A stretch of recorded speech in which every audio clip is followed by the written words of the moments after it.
into that GI tract, 2 liters of oral intake, 7 liters of secretions, including saliva, gastric juices, and all that stuff. We don't want to lose all of that. So of that 9 liters that go into the system every day, only about 100 mLs ends up in the stool each day. So we reabsorb or absorb, I guess, a lot of that water, that fluid, bring it back into the system, we reuse it. Motility. We got to move the food and the bolus and the chyme through the entire system to allow for digestion and absorption to happen. So we have to have movement. So we're going to talk about motility disorders. When you're talking about disorders in the GI tract, it's going to be, is it a digestive problem? Is it a motility problem? Is it a secretion problem? Or the last one is absorption problem. Where's the problem occurring? Are we not absorbing the food? Do we not break it down? Do we have an issue with motility or those functions? Absorption, we have to be able to absorb all these nutrients out of this intestinal system. Most of it, again, diffusion and your facilitated diffusion. ATP is here if it's going up the concentration gradient. And we also have our defense system here as well. Anything from the outside environment getting into our GI system, we have to be able to kill and take care of. If not, then you get, the bug. You go to different countries and you eat their food, you're not used to their environment, the different properties of their food, and you eat it, you get sick. When your immune system can't handle it, or the amount of bacteria that you ingested is too much and your body can't handle it. So these are different types of mechanisms that we have. Immunologic is called the GALT system. It has these Peyer's patches that are located in the small intestine and some mucosal immune system with the lymphocytes. And we have non-immunologic defense. What is that referring to? That neutralize the stomach acid. All the acidity in your stomach is there to kill off all of these things. Also, tight junctions prevent their entry into tissues because they can't get through the fenestration. The size of that bacteria is too big, it can't get through. Regulation of fluid and electrolytes. Again, we want to reabsorb most of that stuff. We don't want it going into the toilet later on. That's where diarrhea comes into play. That's why with diarrhea, they can dehydrate very, very, very fast.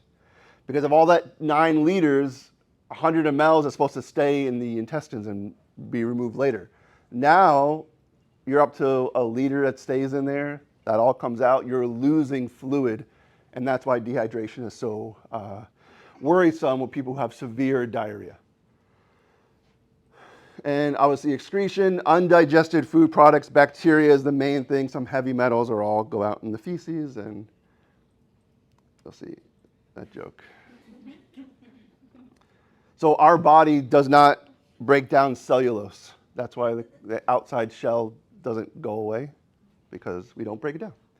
So regular digestion, we have neural control, intrinsic via our enteric nervous system, that brain, that gut brain, that's what this is referring to. And then we have our extrinsic innervation. This is your parasympathetic and your sympathetic system. They are also involved with the GI as well. Hormonal control, and there's also paracrine control. So with the neural control, this is your enteric nervous system. We have 2 different ways to categorize them. One is the myenteric plexus, also known as the Auerbach's plexus. Make sure you know both of them. Auerbach's goes with myenteric. What's the key word or key root in that myenteric word? Myen. What does that refer to? Muscle. This is the muscle layer, the smooth muscle that allows the food to move around. So you have to have this one. It's the motor function. Then we have the submucosal or the Meissner's plexus. And this lies below the submucosa, connects the lining of the stomach to deeper muscle layers. This is also where the enzymes and all the stuff that gets, all the secretions that occur come from the submucosal layer. That's where the blood supply is. Okay, remember the mucosa doesn't have blood supply. Submucosal does. All the enzymes that get released come from this area. We have sensory neurons that test your pH, the osmolarity, stretch, and so forth. Stimulate or inhibit motility, secretions, absorption, and immune functions. Right now, you guys ate your cookies this morning, so your GI system is activated and doing things because you have stretch of the stomach wall because you ate something and you drank something. So that tells the signals to the brain that we ate something, we need to start digesting and breaking it down. That's the stimulus. And that's that little brain also, the gut brain that we talk about. Extrinsic innervation is your parasympathetic and your sympathetic. Parasympathetic is the main one dealing with the GI system because it's rest and digest. So the parasympathetic is really controlling a lot of the GI system.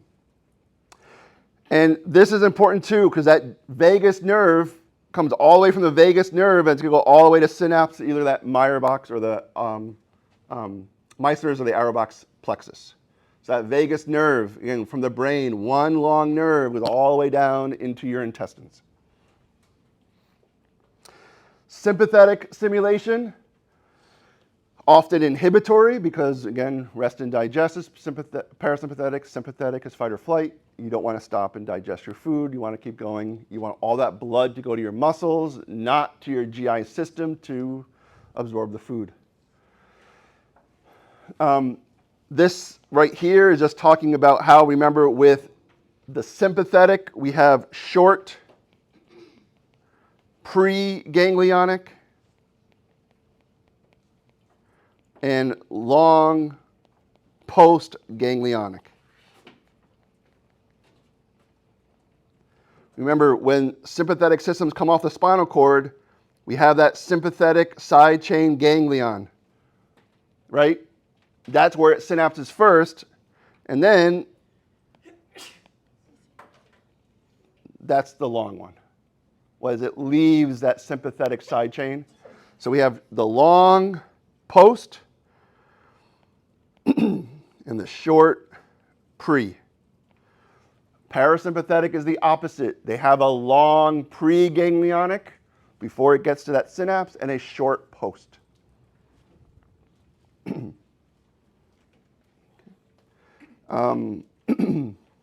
Again, same thing with sympathetic and your parasympathetic as far as where they go and how they interact with the epithelium and the intestinal layers. Hormonal control, stomach and intestine have a lot of functions here. We've gone through all of them. Remember your cholecystokinin, gastrin, secretin, all those things are coming out. Your paracrine control, local control. Here's your histamine, somatostatin, and your serotonin. These are paracrine local control within the GI system itself. Very short half-life, but this is the link between depression and food. It's the serotonin. That's why the food that we eat sometimes is not great, and you don't have enough serotonin to make you feel good. So it has to come down to your diet. So presentation of disease. When people present with GI diseases or complaints, they're usually going to be in these four categories. Are they having any abdominal pain? And these are the questions that you ask in your ROS. Any abdominal pain? No? Okay, good. Any nausea or vomiting, constipation, or diarrhea? Well, constipation and diarrhea is the third part. So any nausea or vomiting? Any problems eating food? No, everything's good. That's looking at altered ingestion of food. Any dysphagia? Okay, when you swallow, does it not go down all the way? Maybe you have an obstruction somewhere. What's going on? So that's altered ingestion of food. Next one, altered bowel movements. Any constipation or diarrhea? Yes, which one? I have constipation. How many times a week are you going to the bathroom? Once. Okay, what are your food, blah, blah, blah, all that fun stuff. So either they're having nausea, vomiting, constipation, diarrhea, they can't eat, or bleeding. Those are the 3 or 4 classifications of diseases within the GI system. They're going to be bleeding, either hematemesis or the other way, constipation, diarrhea, nausea, vomiting, or can't eat, abdominal pain. May be limited to just the GI tract. Okay, reflux esophagitis, just GERD, diverticular disease, little outcroppings in the intestine we'll get to later on. May be a manifestation of a systemic disorder, so your inflammatory bowel diseases. Okay, do not confuse inflammatory bowel diseases with irritable bowel syndrome. They are two totally different things, so don't confuse the two. But Crohn's disease and ulcerative colitis are manifestations in the GI system from another systemic disorder that just causes problems in the GI system. May present as a systemic disease from a primary GI pathologic process. Vitamin deficiencies from malabsorption. What vitamin deficiency that is caused by the GI system having an issue, what do you think the patient would present with? What's an example of something they would present with? Anemia, why? You're not absorbing B12. You're not absorbing B12, so you can't make really good hemoglobin, so you're going to become anemic. Your anemia is due to a GI pathologic process. Because you don't absorb B12 anymore, which is a GI problem, what is a cause for someone not to absorb B12 anymore? Lack of intrinsic factor, which comes from where? The stomach. What procedure sometimes people undergo that will remove the terminal ileum? Gastric bypass. So if they had gastric bypass, you have to ask them what type of procedure was it? Because some of them will take out that terminal ileum, some of them don't. And remember, the terminal ileum is where we reabsorb B12. So that's an example of how a GI pathologic condition caused a systemic problem. Yes? So if doing that procedure and taking out the terminal ileum would cause these problems, why do they still do it? Is it just anatomy-wise? Oh, you just give them B12. You can just give them oral B12 or injections once in a while. You can supplement that. So, and obviously it can be complicated by dehydration, sepsis, bleeding, or shock. So those systemic things will also cause problems.